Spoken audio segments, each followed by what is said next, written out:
Hi everyone, welcome back. Now, the last time we saw this particular replica, I was taking all the rail sections off to fit this M-lock handguard and also sort of like M-lock rail section front ends. And as good as it is, I'm not sold on it. So I'm going to be removing it today and we're going to be switching it out for something different.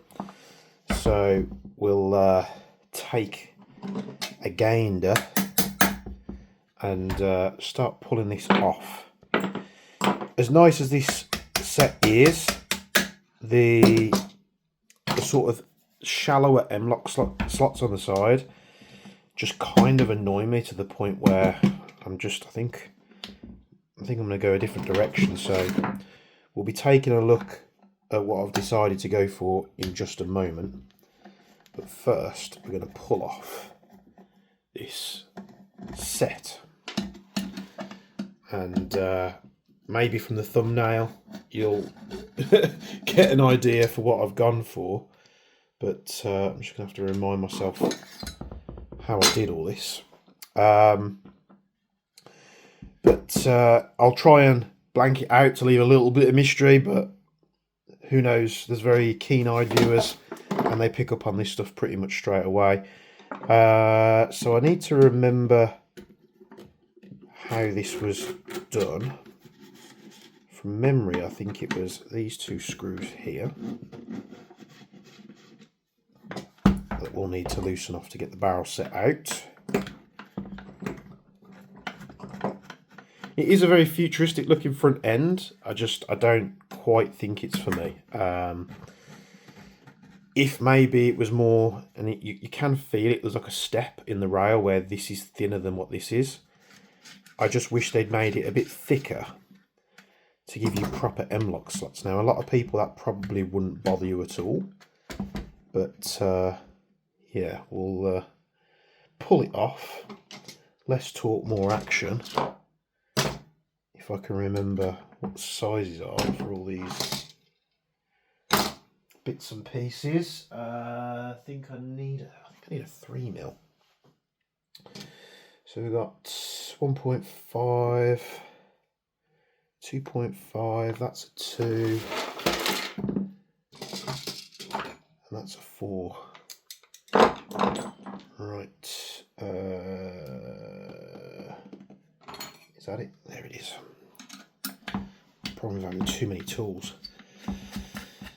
So yeah, it's I wanted to like it more than I did, and you know, I'll be sort of moving this on. So if you do want a front end like this, just let me know. I'm just trying to remember how this came off, because it's been a minute since I fitted it. I'm sure we rotated this and then it enabled us to pull that off the front like that.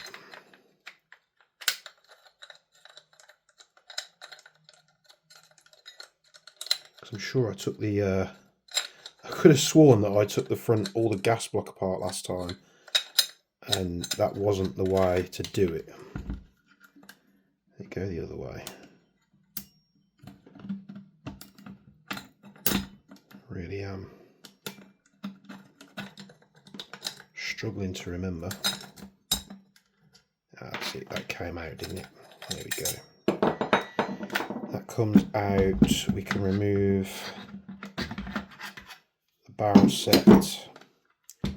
We need to pull out these screws on the side, which are these little flatheads.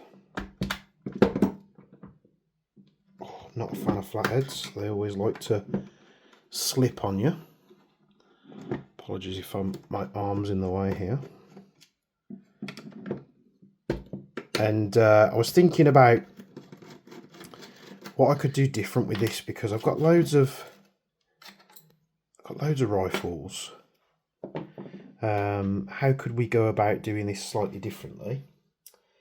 And I've decided to build a, just trying to remember how this goes. Does it go that way? Can't quite remember. So got a bracket there. This goes like that. Okay. Just getting me bearings here. This went like that, didn't it?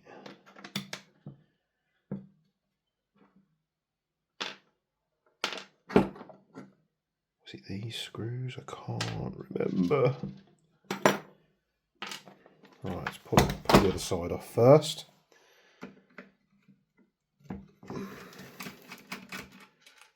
Little flatheads.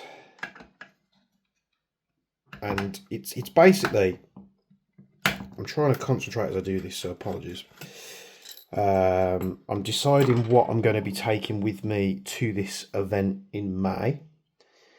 And I've got my toxicants, I've got my MCXs. Can't use the XM5 because I still can't get mags for it.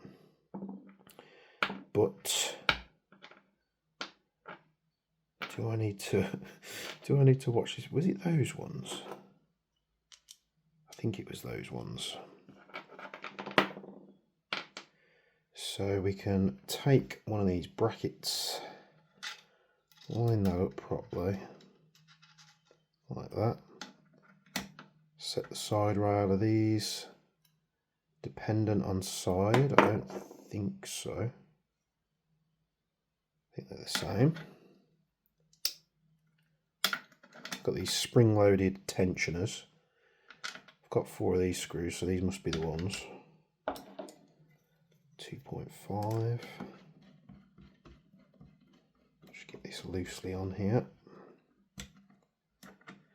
So I'm returning it back to its original state first, and then we're going to strap something on the bottom.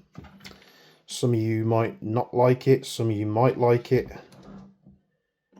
but I don't know, maybe we build it out this way, and I'm like, I don't like that at all. I'm going to put the M-lock slots back on.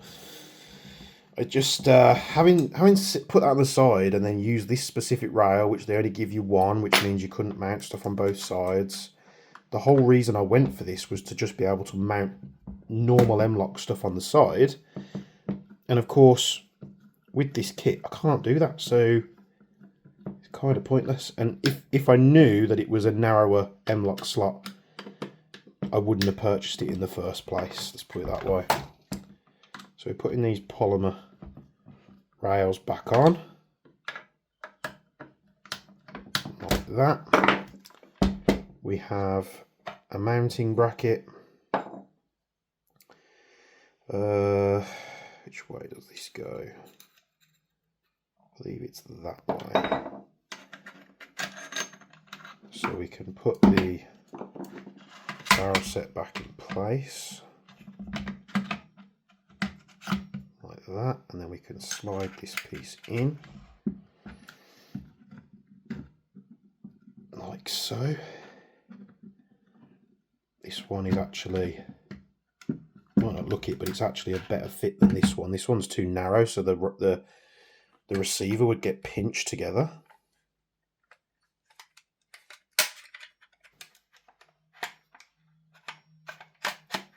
There we go, that's on there like that. We can secure those side ones in with a T25.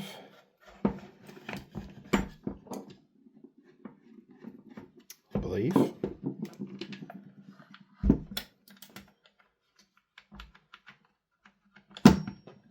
Does that want to line up? Is it the other way? Let's take it out and check. So it would seem it was the other way around. I got it wrong.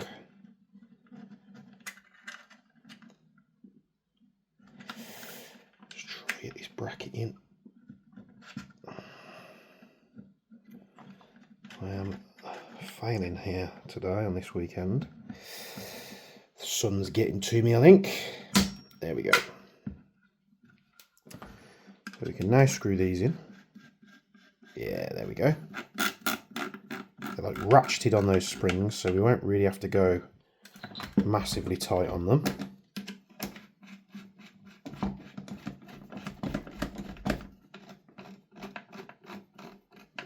Feel it ratchet, just nip it up a little bit. Good to go. The barrel set can be wiggled back into place.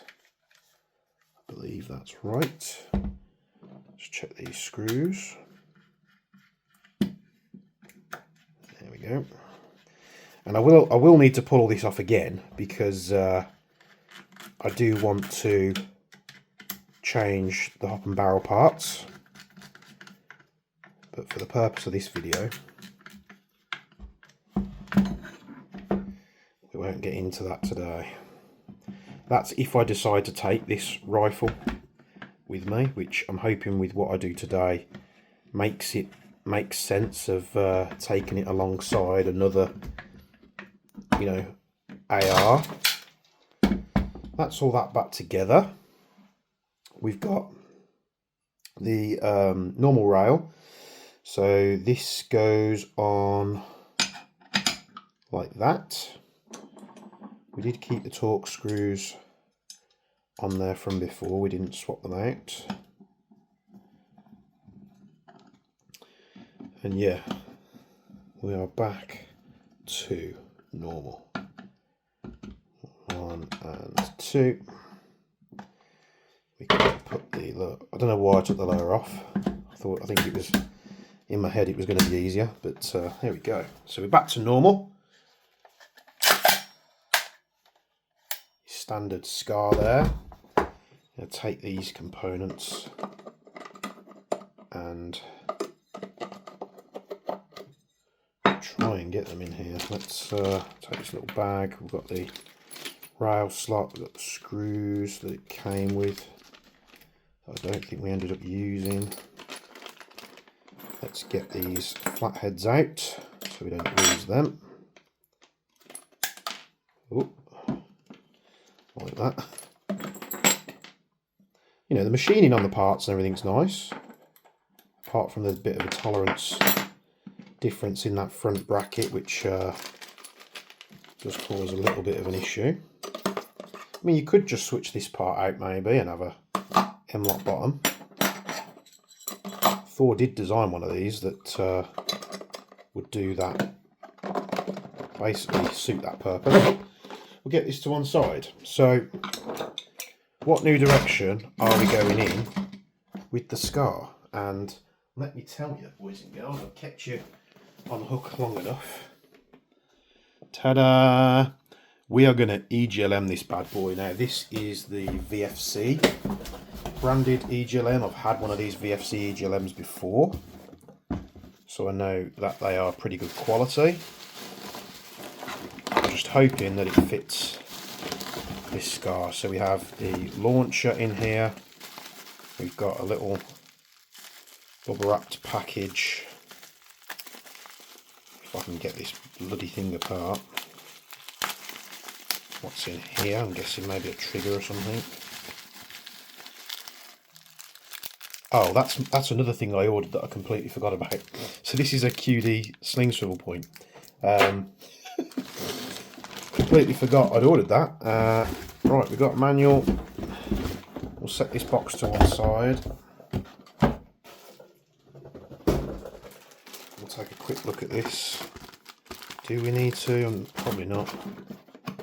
In here we have two of these trigger group slot things, whatever you want to call them.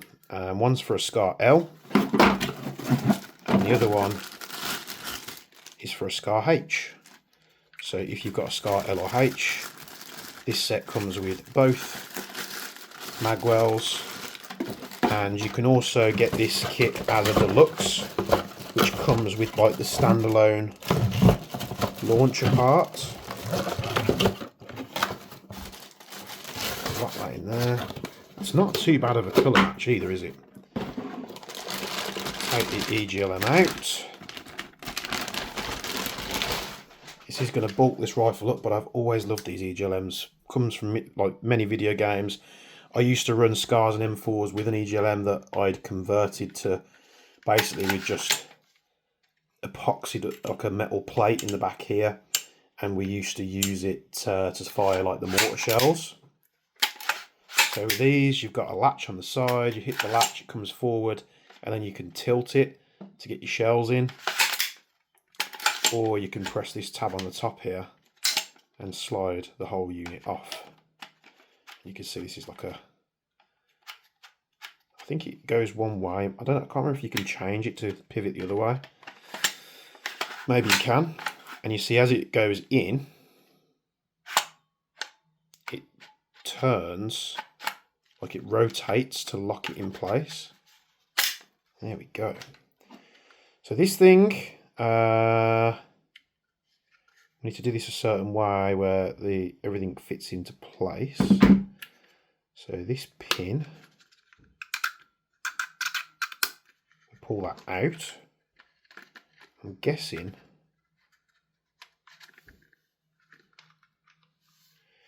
that needs to go behind that part, so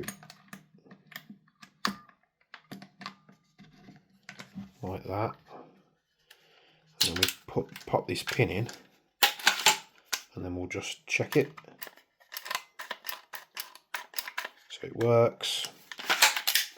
There's a bit of a colour difference to these two parts, which is a bit annoying, but got a safety.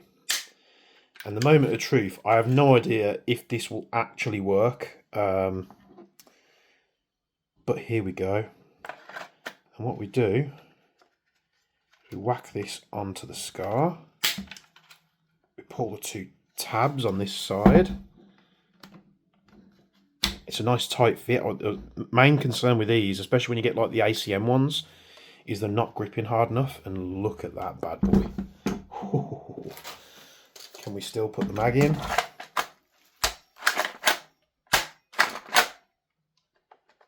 Maybe not. Let's loosen this off. When they do fit nice and tight, it is a bit more of a bugger to get these started.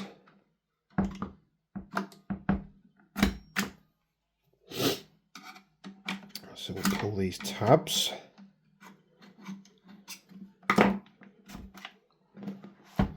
what we'll try and do is line up the mag well. So the magazine, is it because I'm using a P mag?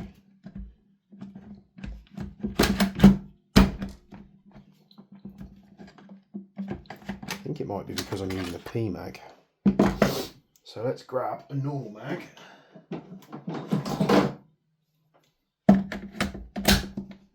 Normal Marui mag. Slide this on.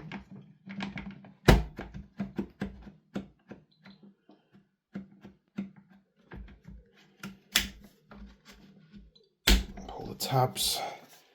And now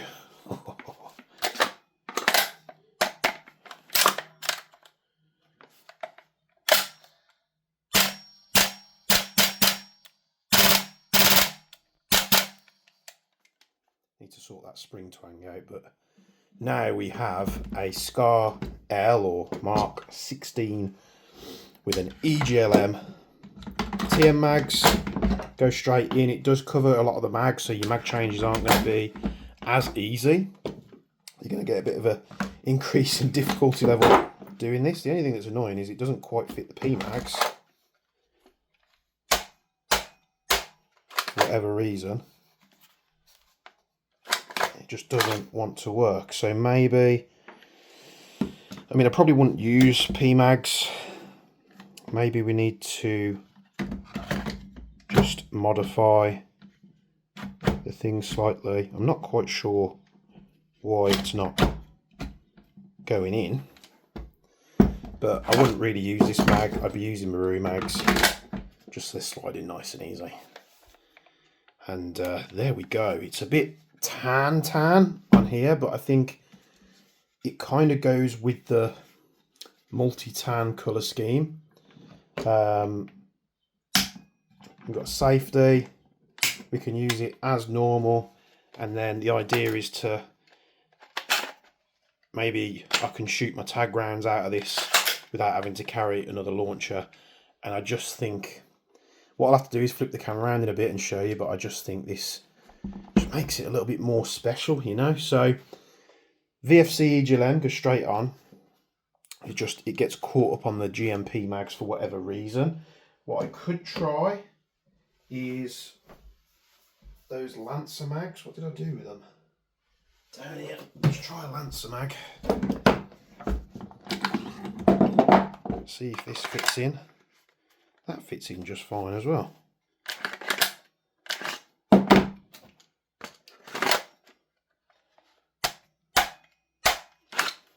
E mag no, Lancer mag, Marui mag.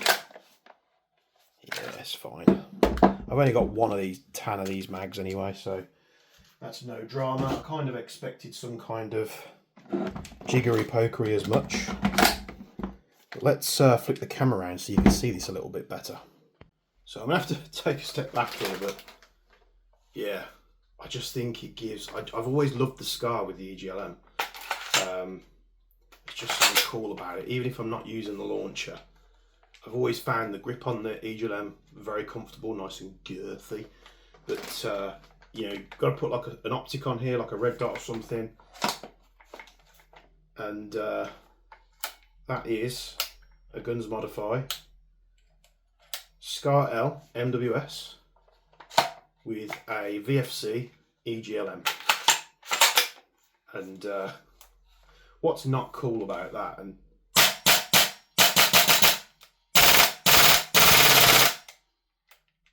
shoots an absolute dream on these Marui mags. So there it is. Getting rid of the M-lock, making this thing even more unwieldy.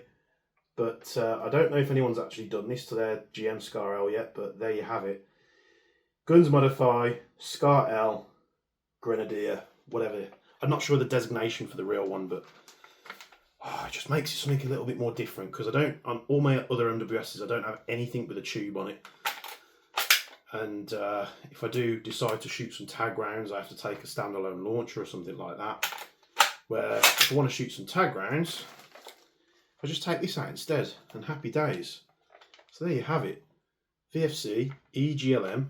You can get it with a deluxe set, which comes with like a standalone chassis, like with a stock on it. But I'm not liking it, so I'm kind of preferring it to the M-lock setup. And I wouldn't be in this setup. I wouldn't be running this gun at night anyway, because it's just too big. So I haven't got to worry about putting lights or anything on there. I just need a nice red dot